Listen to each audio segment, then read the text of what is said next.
curious mind, walked briskly to the local secondary school. Kool-Aid was the pride of his born stretched far beyond the horizon of his small village. During his senior school days, Kool-Aid often spoke of becoming a doctor. "I want to save lives," he declared to his childhood friend, Say, as they sat beneath the shade of a mango tree. "One day, people will come to me for healing." His academic performance. Kool-Aid aced every subject, his name perpetually topping the list of high achievers. Teachers marveled at his brilliance, and the entire village rallied to support him when he received a scholarship to study medicine abroad. In the bustling streets of London, Kool-Aid immersed himself in the rigorous demands of medical school. The city's fast pace was a stark contrast to the serene simplicity of Ozuzu, but Kool-Aid thrived. He graduated with honors and completed his residency in record time. Success seemed inevitable. Kool-Aid's time abroad exposed him to both the best and worst aspects of the medical profession. While he learned advanced techniques and witnessed groundbreaking surgeries, he also saw the underbelly of healthcare, instances where profit took precedence over patients. These experiences planted seeds of moral ambiguity that would later haunt him.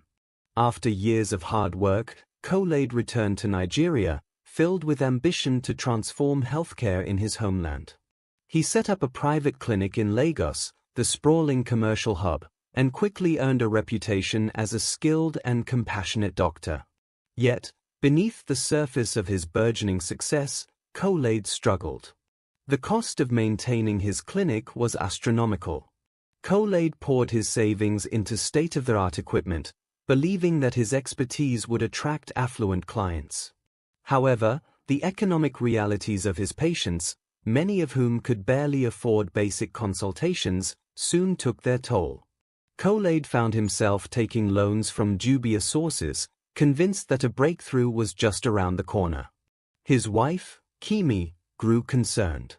"Kool-Aid, maybe we need to scale back," she suggested one evening as they sat in their modest living room. "Scale back?" Kool-Aid's voice rose in frustration. "Do you know what it took to build this clinic? I can't just give up." But the creditors were relentless. When the final demand notice arrived, Kool-Aid knew he had no choice. Swallowing his pride, he closed the clinic and moved back to Ozuzu. There, he accepted a position at the village's hospital, a far cry from the grand aspirations he once held. At first, Kool-Aid appeared to enjoy his new life. He greeted patients warmly, performed surgeries with precision, and gained the trust of the community. Yet, the stark contrast between his former lifestyle and his current modest existence was unbearable. It was during one such dark moment that Kool-Aid's moral compass faltered. One evening, a representative from a shadowy organization approached him with an offer. "Dr. Ajayi," the man said, his voice smooth and human organs fetch incredible price on the international market. "You perform surgery, don't you? Perhaps we could help each other." Hesitated. The idea was monstrous, but the allure of financial stability was undeniable. His debts loomed large, and the promise he convinced himself it was a necessary evil. He would use the money to build a better future, to fund community health projects, to redeem himself. And Kool-Aid's guilt waned as his wealth grew. The hospital became a hive of tragedy. Patients undergoing surgery frequently succumbed to mysterious complications. The villagers whispered among themselves, but no one dared to question the revered Dr. Ajayi. Kool-Aid's newfound wealth brought him a lavish lifestyle. He built a mansion on the outskirts of the village, bought flashy cars, schools abroad. To the untrained eye, he was a picture of success, but Amina Yusuf, a newly recruited nurse, saw through the facade. Amina Yusuf was not just any nurse. She was a fresh graduate from the University of Ibadan, a bright and resourceful young woman with a reputation for diligence. Her calm demeanor and piercing intelligence made her a favorite among patients and colleagues alike. But Amina was also deeply observant. It didn't take long for her to notice the pattern.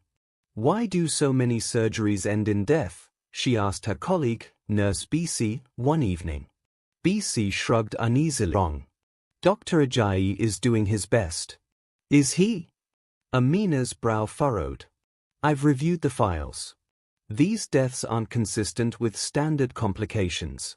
Something feels off. Her suspicions deepened when she stumbled upon discrepancies in the medical records.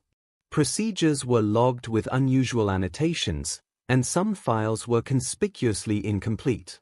Determined to uncover the truth, Amina began her own investigation. Amina's days were spent attending to patients, but her nights became a relentless pursuit of answers. She reached out to families of deceased patients, learning about their loved ones' cases. Many shared similar stories. Their relatives went into surgery for minor issues and never came out alive. One grieving widow, Mama Taitai, revealed chilling details. My husband's surgery was supposed to be routine, Mama Taitai said, tears streaming down her face. But afterward, they wouldn't let me see his body. They said it was policy. Armed with these accounts, Amina reached out to an old friend, Inspector Jaid, who worked with the state's police force. I need your help, she told Jaid, handing him a file of evidence she had painstakingly compiled. Something terrible is happening at this hospital, and Dr. Ajayi is at the center of it. Jaid took her claims seriously. Together, they devised a plan to get. The police placed a covert surveillance team at the hospital, monitoring Kolade's activities. It didn't take long for them to catch him in the act. One fateful evening, as Kolade prepared to perform surgery on a young man named Tunde, officers burst into the operating room. The sight that greeted them was damning. Kolade, scalpel in hand, poised to extract a kidney. The operating table was strewn with tools meant for organ harvesting. The arrest sent shockwaves through Ozuzu. The villagers, who once idolized Kolade, were torn between disbelief and outrage. During his trial, Kolade's calm facade crumbled as the weight of his actions bore down on him. I didn't want to do this, he confessed, his voice trembling. I thought I could blinded me. I failed everyone. The court sentenced Kolade to life imprisonment. As he was led away, Amina watched with a heavy heart. She had uncovered the truth, but the cost had been immense. Underwent a thorough overhaul. Amina's bravery earned her the respect and gratitude of the community. She was appointed as the hospital's head administrator, a role she embraced with humility and determination.